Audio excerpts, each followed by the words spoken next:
মধ্যপ্রাচ্যের ভূ-রাজনীতিতে বইছে বড় ধরনের পরিবর্তনের হাওয়া।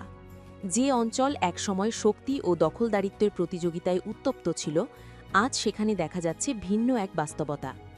দীর্ঘদিনের সংঘাত এবং সাম্প্রতিক সামরিক উত্তেজনা শুধু সীমান্তেই সীমাবদ্ধ নেই, বরং তা গভীরভাবে প্রভাব ফেলছে সংশ্লিষ্ট দেশগুলোর অভ্যন্তরীণ পরিস্থিতিতেও। বিশেষ করে ২০২৩ সালের পর থেকে ইসরায়েলের অভ্যন্তরীণ চিত্রে বড় ধরনের পরিবর্তন লক্ষ্য করা যাচ্ছে। ইরানের সঙ্গে সরাসরি উত্তেজনা এবং সামরিক সংঘাত দেশটির নিরাপত্তা পরিস্থিতিকে নতুন করে প্রশ্নের মুখে দাঁড় করিয়েছে। বিশ্লেষকদের মতে, যুক্তরাষ্ট্র ও ইসরায়েলের যৌথ সামরিক অভিযানে ইরানের কিছু গুরুত্বপূর্ণ সামরিক ও রাজনৈতিক ক্ষতি হলেও এর ভিন্ন প্রতিক্রিয়া দেখা গেছে ইরানের অভ্যন্তরে। সেখানে সাধারণ জনগণের মধ্যে ঐক্যের চিত্র ফুটে উঠেছে।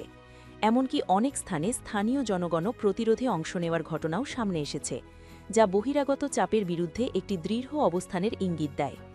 অন্যদিকে ইসরায়েলের অভ্যন্তরে পরিস্থিতি ভিন্ন দিকে মোড় নিয়েছে। যুদ্ধের প্রভাব সরাসরি পড়েছে দেশটির অর্থনীতি ও জনজীবনে। জীবনযাত্রার ব্যয় বেড়ে যাওয়া, মূল্যস্ফীতি বৃদ্ধি এবং নিয়মিত সামরিক ব্যয়ের চাপ সাধারণ মানুষের জীবনে অস্থিরতা তৈরি করেছে।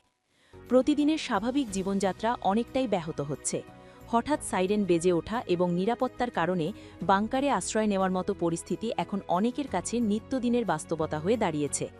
এই অবস্থার প্রতিবাদে ইসরায়েলের বিভিন্ন শহরে সাধারণ মানুষ রাজপথে নেমে আসছেন।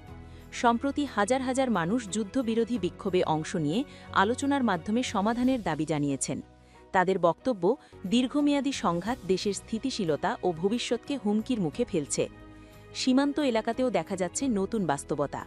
একসময় যে পথ দিয়ে ফিলিস্তিনিরা বাস্তুচ্যুত হতেন, বর্তমানে সেই রুট ব্যবহার করে অনেক ইসরায়েলি নাগরিক দেশ ছাড়ার চেষ্টা করছেন। আকাশপথে চলাচল সীমিত থাকায় বিকল্প পথ হিসেবে স্থলপথে পার্শ্ববর্তী দেশে যাওয়ার প্রবণতা বেড়েছে। পরিসংখ্যান অনুযায়ী গত ২ বছরে উল্লেখযোগ্য সংখ্যক নাগরিক দেশ ছেড়েছেন।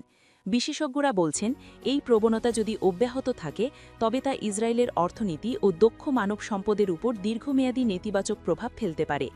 যদিও ইসরায়েলি কর্তৃপক্ষ কিছু সংখ্যক নাগরিকের দেশে ফিরে আসার কথা বলছে, তবে সামগ্রিক পরিস্থিতি এখনও অনিশ্চয়তার মধ্যেই রয়েছে।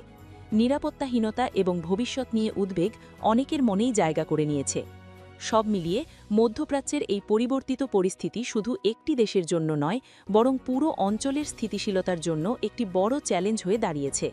এখন দেখার বিষয়, এই সংকট কি আরও গভীর হবে নাকি কূটনৈতিক প্রচেষ্টার মাধ্যমে পরিস্থিতি নিয়ন্ত্রণে আনা সম্ভব হবে।